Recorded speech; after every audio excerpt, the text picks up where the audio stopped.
Sukhoi 34 fighter jet से Ukraine पर हमला किया है रूस ने। कुर्स्क इलाके में यूक्रेनी सैनिकों पर अटैक किया है रूस की सेना ने।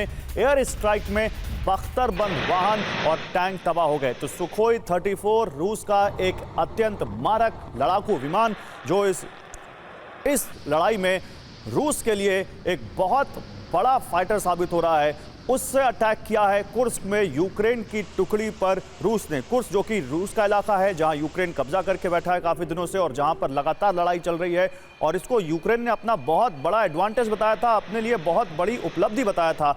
वहां अब रूस सुखोई 34 से अटैक कर रहा है।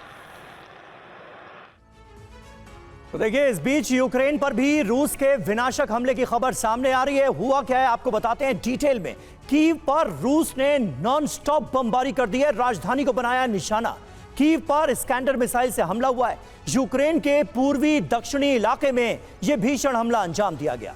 खेरसोन में X-39 मिसाइल से हमला हुआ है। रूसी हमले में यूक्रेनी सैन्य डिपो भी तबाह हो गया है। खेरसोन में ड्रोन कमांड पोस्ट पर भी हमला किया गया है। पोक्रोवस्क में ड्रोन रिले स्टेशन को निशाना बनाया गया है, उस पर किया गया है अटैक, और यह सिलसिला लगातार जारी है। और यूक्रेन के अभी जिस तरह के इरादे नजर आ रहे हैं मेस्टन सर, उसको देखकर तो यही लगता है कि आने वाले वक्त में यूक्रेन की तरफ से भी हमलों की रफ्तार को और बढ़ाया जाएगा। अमेरिका से जो लॉन्ग रेंज मिसाइलें मिली हैं यूक्रेन को, जो हमले की इजाजत मिली है, उसके बाद ऐसे हमले और बढ़ेंगे।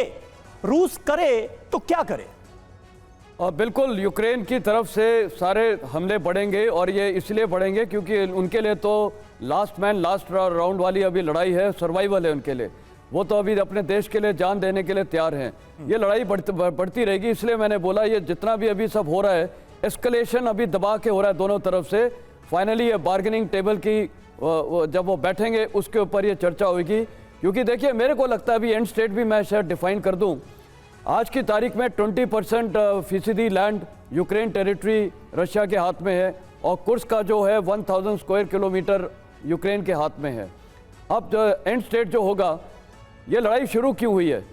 ये लड़ाई का कारण शुरू होने का है कि नाटो का मेंबर ये यूक्रेन बिल्कुल नहीं बनना चाहिए, ये कारण था लड़ाई का। और यूक्रेन जिस हालत में ये लड़ाई खत्म होगी, वो बाद में बोलेगा नहीं मैं तो अब नाटो का मेंबर बनूंगा।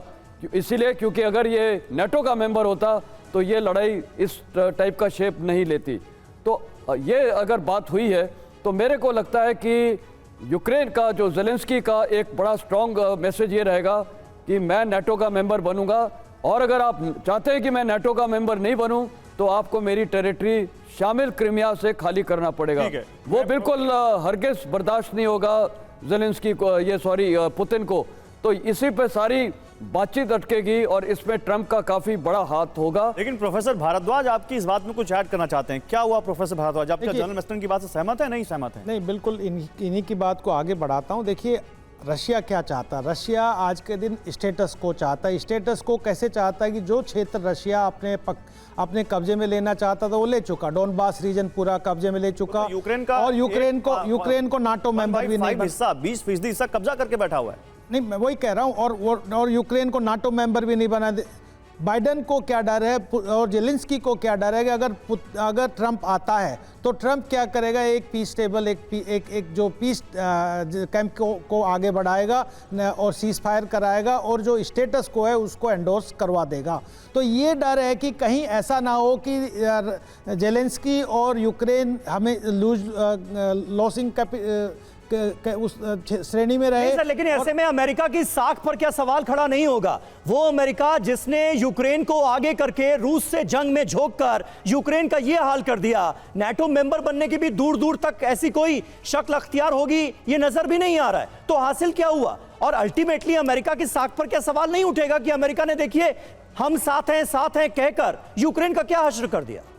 देखिए, इसमें दो पक्ष काम करते हैं। एक तो जो डोमेस्टिक डिस्कोर्स है अमेरिका में, आज के दिन जो ट्रंप को मैंडेट दिया है वो इस आधार पे दिया है कि दुनिया की बात छोड़ो, दुनिया की चिंता करना छोड़ो, अमेरिका की बात करो और अमेरिका को सुपर पावर और अपनी इकोनॉमी को मजबूत रहने दो। तो एक एग्जिट मिल रहा है ट्रंप को इस ईस्ट यूरोप से निकलने का और रशिया और यूक्रेन से निकलने का। तो इसमें साख की कोई बात ही नहीं है, क्योंकि ट्रंप की पॉलिसी यही थी। दूसरी बात की जो जो हासिल अमेरिका को करना था वो अमेरिका अभी तक हासिल कर चुका है। सिर्फ स्टेटस को रखना है। चाइना कभी भी अमेरिका को बीट नहीं कर पाएगा इकोनॉमिकली, मिलिट्रीली। रशिया जितना डैमेज होना था मिलिट्रीली बहुत कुछ, क्योंकि जो भी कन्वेंशनल वॉरफेयर में रशिया जीत नहीं पाया, सिर्फ न्यूक्लियर एक ऑप्शन बनता है। तो न्यूक्लियर का इस्तेमाल आप जानते हो कि डैमेजिंग है, ये तो म्यूचुअल अश्योर्ड डिस्ट्रक्शन होगा, तो रशिया उसका संभावनाएं कम है। तो जो अमेरिका को आज के दिन अचीव करना था वो ग्लोबली कर चुका है। अभी भी अमेरिका अपना दबदबा ना केवल ईस्ट यूरोप में, में भी बराबर रखा। आप सबकी बातों से बात निकल कर आती कि इस चुनाव में, माफ कीजिएगा, इस क्योंकि चुनाव भी साथ चल रहा है, इस युद्ध में अगर किसी ने कुछ हासिल किया है तो वो अमेरिका है। इस जंग में किसी को कुछ हासिल हुआ है तो वो अमेरिका है, बाकी सब ने खोया ही है, पाया किसी ने कुछ नहीं है। इसी बीच एक और बड़ी खबर है, सेवास्तोपोल में रूसी कैप्टन की गाड़ी पर हमला हुआ है। हमले में ब्लैक सी फ्लीट के रैंक 1 कैप्टन की मौत हो गई है। एक महिला समेत 2 लोग हिरासत में।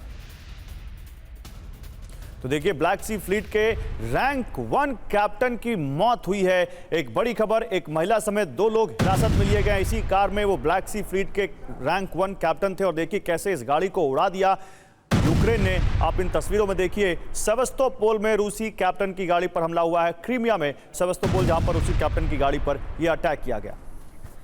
और देखिए, आपको एक चीज और बताता हूं मैं आपको कि यूक्रेन के पास, क्योंकि हम मिसाइलों की बात कर रहे हैं, तो यूक्रेन को किस किस देश ने लंबी दूरी की मिसाइलें दी हैं, अब ये भी आप जानिए, क्योंकि अब बात लंबी दूरी की मिसाइलों पर आ गई है। अमेरिका ने ATACMS दिया है यूक्रेन को, जो कि एक सुपरसोनिक टैक्टिकल बैलिस्टिक मिसाइल है।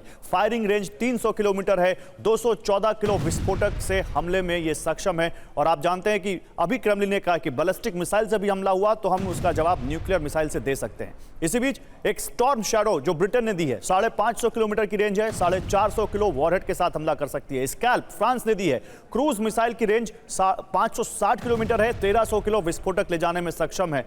तो तमाम देशों ने यूक्रेन को लंबी दूरी की मिसाइलें दी हैं, जिसमें से एक मिसाइल का इस्तेमाल अब यूक्रेन कर चुका है। समीर, सवाल यह है कि अब आगे ये युद्ध किधर जाएगा? तो बहुत कुछ हमारे एक्सपर्ट ने हमारे दर्शकों के सामने रख दिया है इसका जवाब। बिल्कुल, 1000 दिन में अब तक हुआ क्या है और आगे क्या हो सकता है, ये बहुत हद तक आपको समझ में आ रहा होगा। बहुत शुक्रिया अदा करना चाहेंगे अपने तमाम खास मेहमानों का।